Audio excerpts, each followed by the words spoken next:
Supreme court ने उत्तर प्रदेश में साल 2004 में बने उत्तर प्रदेश मदरसा बोर्ड एक्ट को संवैधानिक करार दिया है और इलाहाबाद हाई कोर्ट की लखनऊ बेंच के डिवीजन बेंच के फैसले को रद्द कर दिया है। समाजवादी पार्टी की इस पर क्या प्रतिक्रिया है, इस पर हमारे साथ बात करने के लिए पार्टी के प्रवक्ता और इलाहाबाद सेंट्रल यूनिवर्सिटी छात्र संघ के पूर्व अध्यक्ष अजीत यादव जी हैं। अजीत यादव जी, ये बताइए कि सुप्रीम कोर्ट का जो फैसला आया है उस पर समाजवादी पार्टी क्या सोचती है, क्या प्रतिक्रिया है आपकी?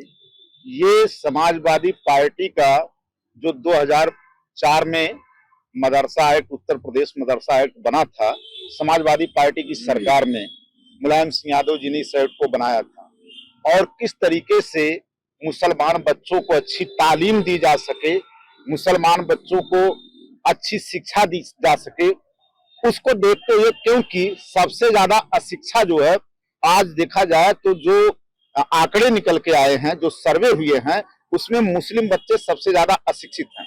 तो नेताजी ने इस चीज को ध्यान में रखते हुए इस एक्ट को बनाया था।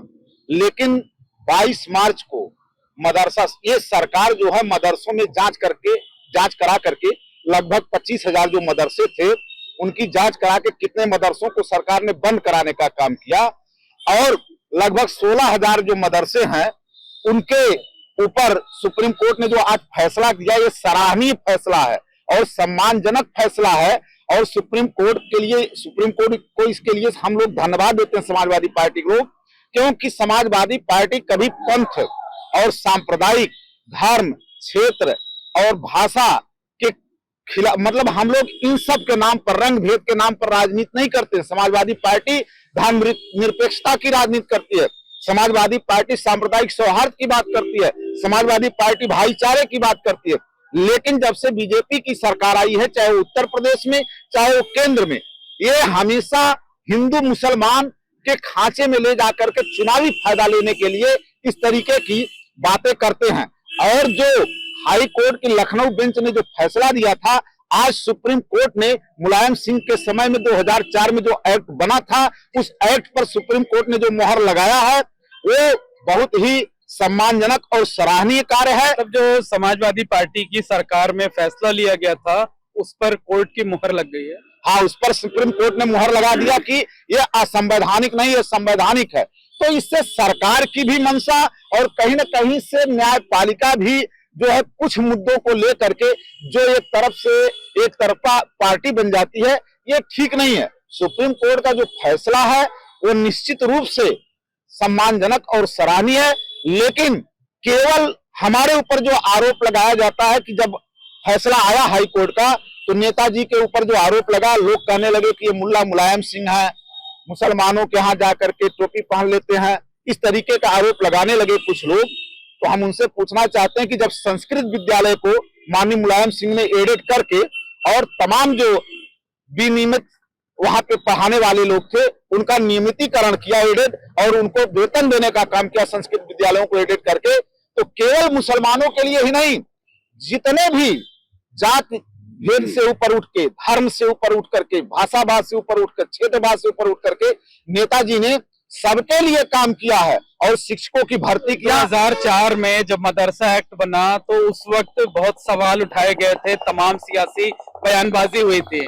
22 मार्च को जब हाई कोर्ट की डिवीजन बेंच ने इस मदरसा एक्ट को अनकॉन्स्टिट्यूशनल करार दिया, तब भी बहुत सवाल उठे।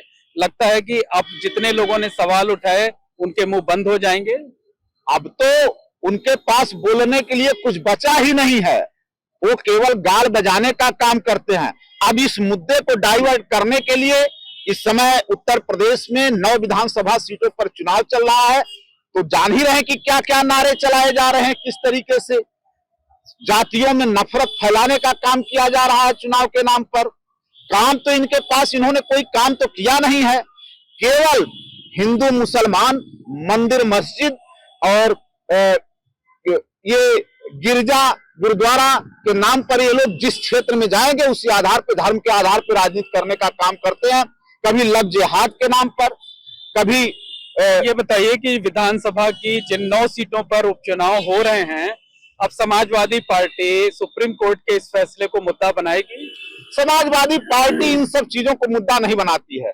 समाजवादी पार्टी ने जो विकास के कार्य किए हैं वो विकास के कार्य पूरे देश में दिख रहे हैं। और मदरसों को, ये सरकार को अब चाहिए कि मदरसों में भी प्रोफेशनल कोर्स चलाए जाएं और मदरसों को भी आधुनिकीकरण किया जाए, जिससे वहां जो तालीम पाने वाले बच्चे हैं वो भी जो है अच्छी शिक्षा पा करके इस देश में जाकर के अग्रणी भूमिका निभा सकें। और वहां के बच्चों को निश्चित रूप से इंफ्रास्ट्रक्चर उनका जो है अच्छा किया जाए, जो बिल्डिंग है बनाई जाए, वहां पे रहने लायक सुविधाएं दी जाए, पानी पीने की व्यवस्था कंप्यूटरीकृत किया जाए वहां के कक्षाओं को। तो सरकार को यह सोचना है। सुप्रीम कोर्ट ने कहा है कि हम केवल इसको संवैधानिक दर्जा दे रही है, गलत कैसे हो सकता है। सरकार चाहे तो इनका विकास करे, आधुनिकीकरण करे। लोगों पे जो तुष्टीकरण का आरोप लगता है, तुष्टीकरण की राजनीति सीधा बीजेपी करती है। हम लोग तुष्टीकरण नहीं, हम लोग धर्मनिरपेक्षता वाली राजनीति करते हैं। हम लोग धार्मिक मुद्दा कभी नहीं बनाते हैं। धार्मिक मुद्दा बीजेपी के लोग बनाते हैं। मंदिर के नाम पर वोट मांगने का काम लोकसभा में ये लोग किए, पूरी दुनिया ने देखा। राम मंदिर के नाम पर किस तरीके से ध्रुवीकरण, चुनाव में ये मुद्दा बनेगा। उपचुनाव में ये मुद्दा नहीं, उपचुनाव में तो महंगाई मुद्दा बनने जा रहा है, उपचुनाव में बेरोजगारी मुद्दा बनने जा रहा है, उपचुनाव में जो हिरासत में मौतें हो रही थानों में पीडीए के लोगों को, वो मुद्दा बनने जा रहा है। उपचुनाव में जो किसानों का आय दुगनी करने की बात थी, वो मुद्दा बनने जा रहा है। उपचुनाव में 15 लाख देने की बात मोदी ने किया था, आज तक नहीं दिया, वो मुद्दा बनने जा रहा है। उपचुनाव में भ्रष्टाचार मुद्दा बनने जा रहा है। महिलाओं के ऊपर जो अत्याचार हो रहा है वो मुद्दा बनने जा रहा है। बेरोजगार जो आत्महत्या कर रहे हैं वो मुद्दा बनने जा रहा है। और महंगाई तो देख ही रहे हैं। अच्छा, हमारे साथ राजनीतिक विश्लेषक डॉक्टर शैलेश जी हैं। शैलेश जी, ये बताइए कि जो सुप्रीम कोर्ट का फैसला आया हुआ है, क्या वो विधानसभा उपचुनाव में मुद्दा बनेगा? निश्चित रूप से जो आरोप किसी पार्टी विशेष पे लग रहे थे कि नहीं यह एक धर्म की या एक जाति की पार्टी है, और उसी इशू को देखते हुए जब हाई कोर्ट की डिवीजन बेंच ने इसको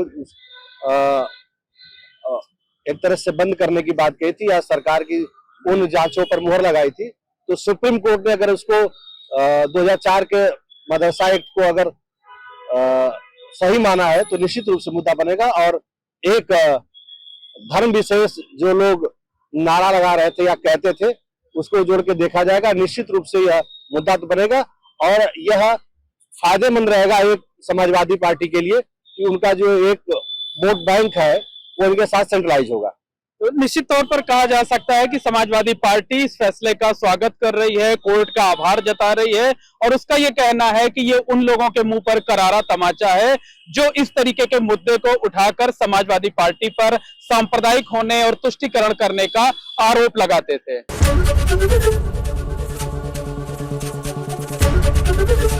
एबीपी गंगा, खबर आपकी, जुबान आपकी।